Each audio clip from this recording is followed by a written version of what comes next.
Hey guys, Todd here with RC Ohio. Yeah, it's a crappy day here in Northeast Ohio, rainy and everything, and so I figured I'd do a little shop time. I had a little repair to do on my E Revo 2.0.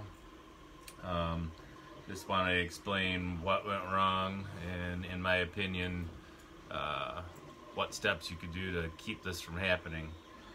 Actually, this kind of applies to any two servo steering systems, any RC that has a two servo steering system. Pretty, like last Saturday I was bashing at my local park and having a good time, and everything was going good. I've got no problems with the E Revo 2.0 in stock form. I've seen a lot of videos that people have, negative things to say here and there as far as ESCs or servos or anything like that. But personally, I feel like it's just fine in stock form. I mean, just for me, I don't really need a whole lot more power. Running on 6S, it's, it moves fast. There's a lot of times it's kind of uncontrollable with the wheelies and everything. But anyhow, one of my steering servos went bad. These are the Traxxas 2075s that come stock. It's just a digital waterproof stock Traxxas steering servo. Nothing too special. I don't really see a problem with the stock servos, to be honest with you. I know a lot of people have been changing servos out and everything. Each of these servos is at 6 volts is 125 ounces of torque. So you got 250 ounces of torque. I think that's plenty for something like this. That it's constantly moving, so it's not terribly difficult for the Revo itself to turn while moving. I mean, the tires move easy while they turn easy while it's moving. So I'm just, I don't know. I've changed a lot of servos and a lot of things for, more strength and stuff like that, but I kind of reserve that more for something like a trail truck or a crawler or something that needs that extra power, because you're trying to turn under a heavy load and you're not necessarily moving with any kind of any forward speed, which again, it helps turn everything when your vehicle's moving. So that's one reason I don't really think that I want to upgrade servos. The other is that there's really no information online saying what the internal BEC is on this stock ESC. So I don't want to overload this internal BEC, nor do I want to add an external BEC. I don't want to overload it. A lot of times that'll create like a glitchy situation. It'll create brownouts, and it could even burn out the ESC or the BEC in the ESC. So what I did is I emailed Steve at Traxxas, and he was very good to me. I explained to him that I had only burned out one servo. He just sent me 2 anyhow under warranty. No troubles. Traxxas seems to be very good with their warranty issues. He didn't expect me to jump through a bunch of hoops or anything to get this done. He sent them right away. I emailed him on Saturday. He actually responded on Sunday, and the following this past Wednesday, the servos came in the mail. So the turnaround was very quick. Even though they didn't have them in stock, somehow he sent them right away. So really the video is to show you, in my opinion, what I think may have happened to the servo. I don't believe it was due to bashing, and nothing happened to the gears or anything. It either burnt the board or the motor in the servo. So in my opinion, what happens is if you don't have both servos completely aligned with one another, one will fight the other. And I'll show you exactly what I mean by that and what you can do to check that on any two servo steering model that you have. This is an easy thing to do. They just both need to be at dead center, and when you drop the servo horn on the second servo, it needs to just fall right into the spline. You can't force a little bit to get it to turn to hit the next slot in the spline or anything like that, or the servos will have a little bit of resistance against each other always, and either one or both of them will end up burning out. So what I'm going to do is go ahead, I've already replaced the servo and ran the wire and everything into the receiver box and buttoned all that back up. That's all pretty well straightforward type stuff. I think everybody pretty much knows how to change a servo out and wire it back into the same spot, you know, wire for wire into the receiver. So all I wanted to do was really just show what I mean by lining the servos up and everything. So let me flip this guy over, and I'll show you what I mean. We'll flip it over, get some batteries hooked up to it, turn it on, and do that. Bear with me for just a moment, please.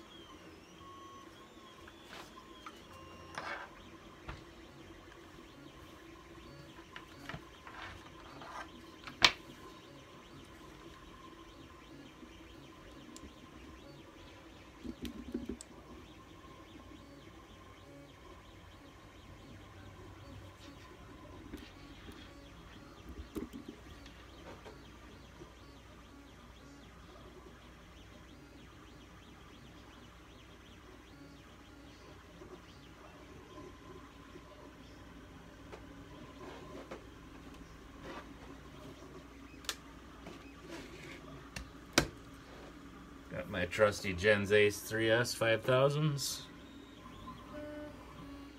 Seem to do very well for this truck.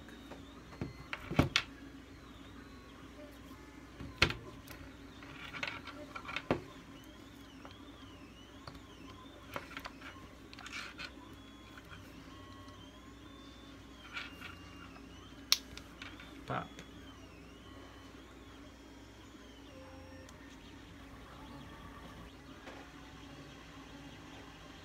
Okay, if you're messing around with your truck and it's upside down, it's probably best to turn TSM all the way to 0 as well.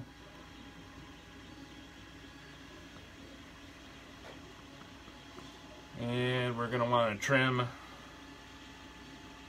to center. Get your tires good and center on the servo that's hooked up.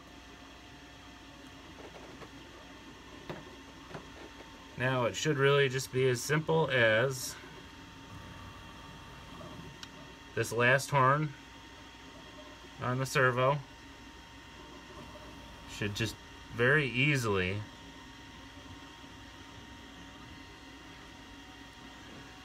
drop onto the servo. And that is actually not happening.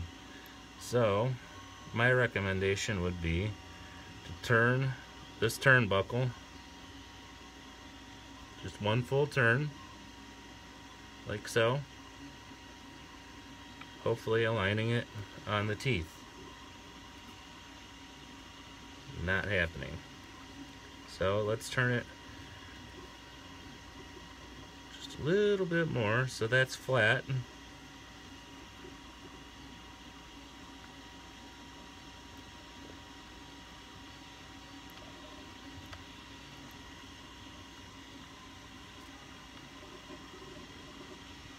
And that did fall on with no resistance. Okay. There was no resistance there at all, which tells me that this servo is not fighting against this servo. We've got full range of turn.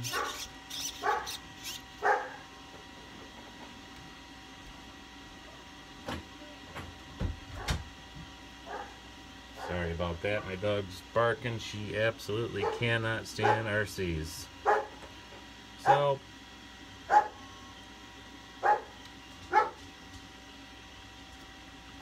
just to try to regain stock motion, I'm going to turn that back in. That one full turn that I turned it out. See if I can flatten these two together. This plane to that plane, these two ball ends.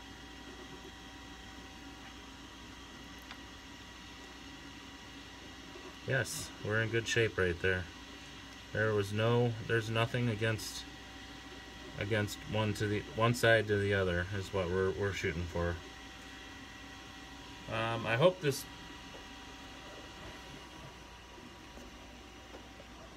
this video is informative, and I hope it helps anybody out that has any trouble or questions with stock servos. I'm not saying that I advise against changing these servos out to any other servo, because you know, I'm no professional, so I can't honestly say you know, if other servos are gonna fry a BEC or do anything to your ESC. This is just my opinion. I know a lot, you know, I've looked at a lot of specs on a lot of servos, and what I don't see is any amp draw on particular servos. However, you know, they do give you, they list their voltages as 6 volts and you know, 6 volts, 7.4 volts, all that good stuff, but you don't see anything for amperage. Well, amperage, you know, what you're pulling for an amperage on anything in life is what's going to cause destruction to circuits. You know, if you're over amping on anything, you know, if you're pulling more amps than something's rated for, you're bound to fry something. And my opinion is the higher up you go in inch pounds or grams of torque or anything, is going to be higher amperage. And you know, since nothing's listed, I just don't know if you're gonna cause problems with your ESC or your internal BEC on your ESC. So it's my opinion that I think that sticking with stock servos, you know, I mean, I can't go wrong that way. Anyway, you know, if there's anything I can do to help anyone, or if you have any other questions, you know, feel free to leave questions in the comments, or, you know, anything like that. I hope this helped somebody. All right, thank you.